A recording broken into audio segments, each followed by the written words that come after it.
आप जितना पाठ करेंगे, आप जितना पूजन कर रहे हैं, आप जितनी आराधना कर रहे हैं, आप जितनी साधना कर रहे हैं, आप जितना तप कर रहे हैं, आप जितना हनुमान चालीसा, दुर्गा चालीसा, राम रक्षा स्तोत्र, यमुना अष्टक, गोवर्धन चालीसा, जो भी आप जप रहे हैं, जो भी आप सर्वोत्तम जी का पाठ करें, आप जिस भी पाठ को कर रहे हैं, उस पाठ को करते समय अगर जल तुम्हारे पास में रखा हुआ है तो तुमने जब पाठ किया तो उसका जो तात्विक अंश है वो जल के अंदर जाएगा, और वो जल जब हम ग्रहण करेंगे तो हमारा जीवन आनंदित हो जाए। पहले के संतों को उठाकर देखिए, पहले के साधुओं को उठाकर देखिए, पहले के तपस्वियों को उठाकर देखिए।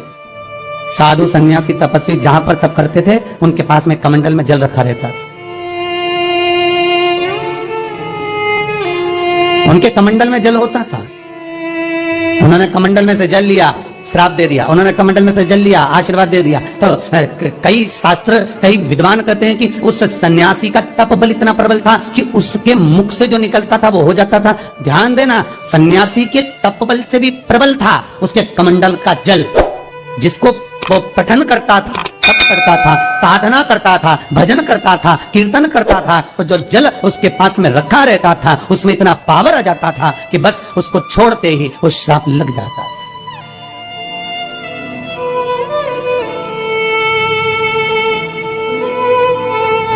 किसी मंदिर में जाए, किसी देवालय में जाए, किसी तीर्थ में जाए, उस मंदिर का जल, तीर्थ, उस मंदिर का कुंड का आनंद भाव लिया भाई।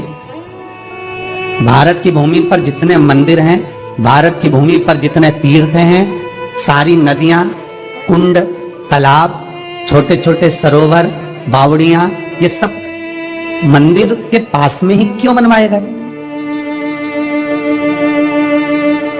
ये कुंड, ये बावड़ियां, ये तालाब, ये सरोवर, ये कुएं, ये सब मंदिर के करीब में, तीर्थ के करीब में क्यों बनाए गए? उसका कारण केवल इतना है। और क्यों इतने पवित्र होते हैं? क्योंकि वहां भजन करने वाला, वहां साधना करने वाला, वहां स्मरण करने वाला, वहां कीर्तन करने वाला, वहां मंत्र जाप करने वाला, वहां नाम जाप करने वाला जब जप करता है, साधना करता है, पाठ करता है, तो उसका तेज पुंज उस जल में चला जाता है। उस जल का पावर इतना प्रबल होता है कि जीव अपने आप कल्याण हो जाता है। मात्र स्नान से, मात्र पूजन से, मात्र तर्पण से, मात्र आचमन से।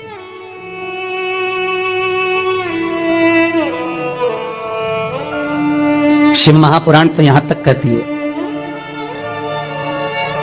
कि आप शंकर भगवान को जल चढ़ाएं, थोड़ा सा जल पात्र में रख लें। जहां पूजन कर रहे हैं, जब थाली से पूजन, पहले सबसे पहले तो जल ही चढ़ाओगे ना, जल चढ़ाने के बाद उस पात्र को रख लें, थोड़ा सा पानी उसमें बचा लें, 2-4 बूंद, 8 बूंद, 15 बूंद, 20 बूंद, 1 किलो, थोड़ा सा। भगवान शिव की आराधना करी आपने, दिया बत्ती करा, पूजन करा, आराधना करी, मंत्र जाप करा, घंटी का नाद करा, और भी लोग आए, उन्होंने भी भगवान का नाम लिया। जब घर की ओर प्रवेश करें, पूजन की थाली जब लेकर चलें, तो जो कलश में जल हो उसका आचमन कर लें या अपने पर छीट लें, उससे सुख का अनुभव होता है।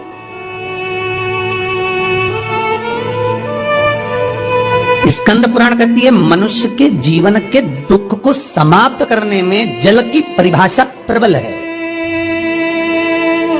शिव महापुराण के कुमार खंड में श्री वेदव्यास जी लिखते हैं, वेदव्यास जी वर्णन करते हैं कि जिसके घर में भगवान गणेश की नृत्य की मूर्ति लगी रहती है, उस घर में जितने भी परिवार के लोग रहते हैं वो कहीं ना कहीं 24 घंटे काम में लगे रहते हैं, पर उनको शांति रत्ती भर की नहीं मिलती है। यहां तक का व्याख्यान शिव महापुराण करती है महाराज।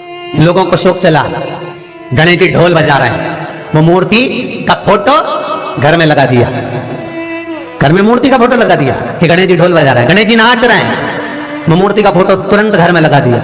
वेदव्यास जी ने कुमार खंड के अंदर वर्णन करा, यदि देवता के अपमानजनक मूर्ति या स्मरण पूजन का भाव अगर कहीं लगाया भी जाता है तो उस घर में शांति रत्ती भर की नहीं रहती है महाराज। यहां तक शिव महापुराण कहती है कि भगवान शंकर का शिवलिंग आप घर के अंदर रख सकते हो, भगवान शंकर का शिवलिंग घर में रखकर पूजन कर सकते हो, भगवान शंकर के शिवलिंग का आप स्मरण कर सकते हो, भगवान शंकर के शिवलिंग की आप पूजन कर सकते हो। पर शंकर, जब शिवपुराण खुद कह रही है कि शंकर का जो भौतिक स्वरूप है, शंकर का जो शारीरिक स्वरूप है, जैसे आप शिव महापुराण के पीछे जो बैनर दिख रहे हो, इस बैनर में शंकर जी का जो स्वरूप दिखाया जा रहा है, ऐसी मूर्ति तप करने वाली, ऐसी मूर्ति आशीर्वाद देने वाली, ऐसी मूर्ति जो भगवान शंकर का मूल स्वरूप दर्शाती हो, ऐसी मूर्ति घर के अंदर नहीं रखी जाती। स्वयं शिव महापुराण करे,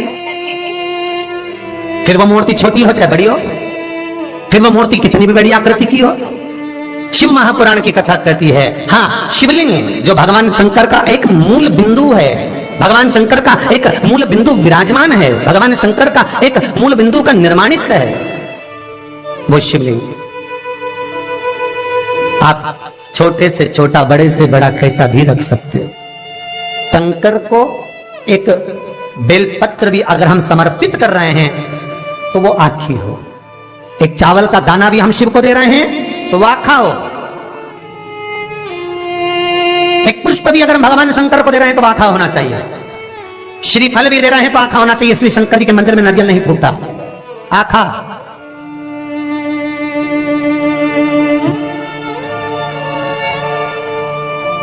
समर्पण भी हो तो पूर्ण हो, आखा, आधा नहीं।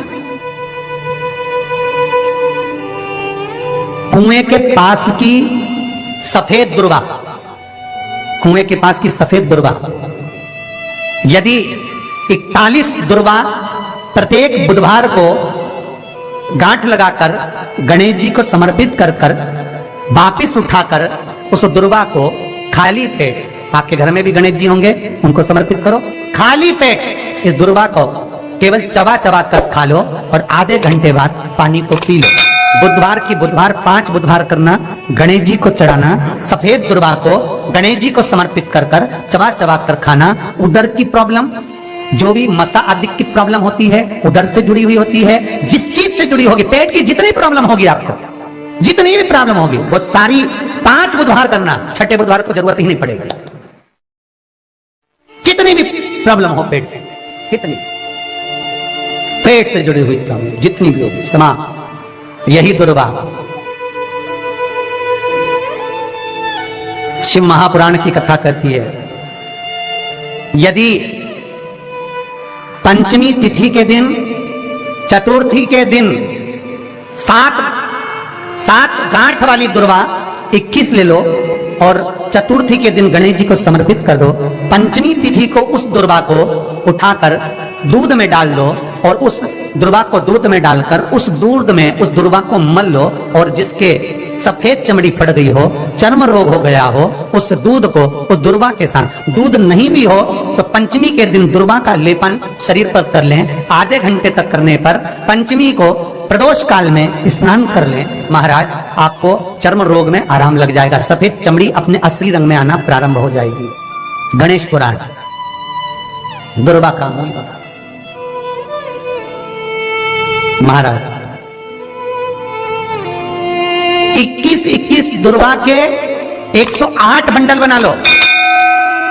अगर एग्जाम में बैठ रहे हो, सरकारी परीक्षा में बैठ रहे हो, पास नहीं हो रहे, नौकरी नहीं लग रही, बहुत जगह इंटरव्यू दे दिया, 21 दुर्वा के 108 बंडल बनाओ, उसकी माला बनाओ और देवी के मंदिर में, माता जगदम्बा के मंदिर में, अर्थात जहां शंकर पार्वती पूर्ण परिवार विराजमान हो, ऐसे देवी के मंदिर में गणेश जी के गले में वो माला अर्पण करिए, अपना नाम बोलकर और जिस एग्जाम में बैठ रहे हैं उसका भाव वर्णन कर कर महाराज। और वहीं से एक पुष्प लेकर अपने कमरे में जहां पढ़ते हो, कांच की प्लेट में उस फूल को रख दीजिए और दूसरे दिन एग्जाम के लिए चले जाइए। आपको उसका फल अवश्य मिलेगा, अवश्य आप उसमें उत्तीर्ण होंगे, फल प्राप्त होगा। दुर्वा सुख का अनुभव करा देता, आनंद का अनुभव।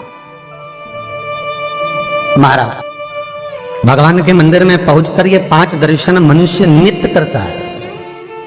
पहला भगवान के चरणों का, दूसरा भगवान के नाभि कोश का, तीसरा भगवान के वक्षस्थल का, चौथा भगवान की शिखा का और 5वां भगवान के नयन का।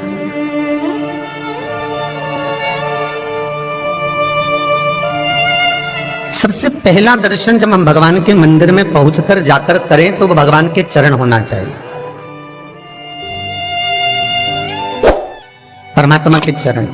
भगवान शंकर की जो 5 पुत्रियां हैं, जया, अभिशहरा, सामरीवारी, दोतली और देव, भगवान शिव की जो 5 बेटियां हैं, रात्रि को सोने से पहले हाथ की अंजलि में जल लेकर जया, विषहरा, सामरीवारी, दोतली और देव, इन 5 कन्याओं का नाम लेकर आचमन कर कर जो रात्रि में विश्राम करते हैं, उनको रात भर नींद चकाचक आती है। तो उनको कोई चिंता न करने की जरूरत नहीं पड़ती, वो मस्त आनंद में सोते, गोली खाने की भी जरूरत नहीं पड़ती उसको, गोली नहीं खाती। अरे भैया, गरुड़ पुराण में एक लाइन आती है, बड़ी सुंदर है। गरुड़ पुराण का 3रा अंश, उसमें यहां तक लिखा है, किसी डॉक्टर को जाकर आप दिखा रहे हो, वो इंजेक्शन लिख रहा है या इंजेक्शन लगा रहा है, उसमें भी आपका कर्म का भाग है, उसमें भी कर्म का भाग है। पूरा शहर छोड़कर इंदौर दिखाने जा रहे हो, पूरा शहर छोड़कर भोपाल, दिल्ली, मुंबई, अपना गांव, अपना नगर छोड़कर वहां के डॉक्टर के पास जा रहे हो, उस हॉस्पिटल में जा रहे हो। क्यों? पुराना है, चुकाना है, वहां तक लेकर जाएंगे, तुमको चुकाना पड़ेगा। मां जगत जननी जगदम्बा पार्वती करे, ये पूर्व निश्चित है, पूर्व निश्चित।